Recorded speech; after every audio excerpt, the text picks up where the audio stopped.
ഇതോടാ മത്തിറക്കോളൂ കാര്യമായി വീട്ടിൽ ചോറിന്നത് അവിടെ അമാരായിരുന്നു. ഞാൻ വീട്ടിലെ പൂച്ച പോലെ പറഞ്ഞില്ല മീൻ വാങ്ങിച്ചായിരുന്നു. നീ എങ്ങനെ മനസ്സ് കണ്ടുപിടിക്കുന്നതാ? നിന്നെ പോലെ നിങ്ങളുടെ പൂച്ചയെ കഴിവില്ലാത്തപ്പോ ഞാൻ ചെയ്യാന്. ഞങ്ങളുടെ പൂച്ചയെ കഴിവില്ലാത്തോണ്ടല്ല, നിന്നെ പോലെ കൊതിയില്ല അതിന്. നിങ്ങളുടെ വീട്ടിലുണ്ട് മത്തി മേടിച്ചപ്പോ ചെയ്യുന്നത് തിമിങ്ങലം വല്ല ആയിരുന്നെങ്കിലോ. ഞാൻ വീട്ടിൽ ചിലപ്പോൾ തിമ്മെങ്കിലും വാങ്ങിക്കും, സ്രാവിനെ വാങ്ങിക്കും. ഇയാളെന്തിനാ ഇങ്ങോട്ട് കെട്ടിയെടുത്തപ്പോ? നമ്മളൊക്കെ ഇപ്പൊ ഒരു സൈസ് ആയിരിക്കും ഭയങ്കര ഭാഗ്യമില്ലോ. ഞാൻ ഈ വലിയ ശരീരമൊക്കെ മാറ്റുമ്പോ ഞാൻ ജിമ്മിന് വല്ലതും പോകുമ്പോ അല്ല ഇപ്പൊ നമ്മൾ ഒരു സൈസ് ആയിരിക്കുമ്പോ ഭയങ്കര ഭാഗ്യമില്ലോ അത്. അല്ല നിന്റെ ഉദ്ദേശം എന്തോ? ഉദ്ദേശം ഒന്നുമില്ല. നമ്മളെന്താ അടുപ്പ് എടുത്തൊരു ഷർട്ട് ഉണ്ടല്ലോ, അത് നാളെ എനിക്കൊരു സ്ഥലം വരെ കൊണ്ട് നീ തരും ഇങ്ങോട്ട്.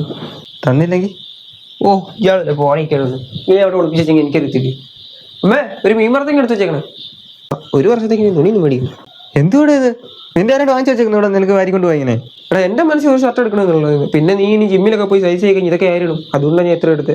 പിന്നെ നീ പ്രോട്ടീൻ പൗഡറൊക്കെ മേടിച്ച് ഇച്ചിരി സൈസൊക്കെ ഞാൻ അപ്പോൾ ജിമ്മിലോട്ട് വരാം. അമ്മേ ആ മീൻ മരത്തേക്ക് മാറ്റി ഞാൻ വീട്ടിൽ പോയിട്ട് വരാം. ഞാൻ വീട്ടിൽ പോയിട്ട് വരുമ്പോൾ തന്നെ നീ മിസ്റ്റർ കേരളൊന്നും വായിക്കണമല്ലേടാ.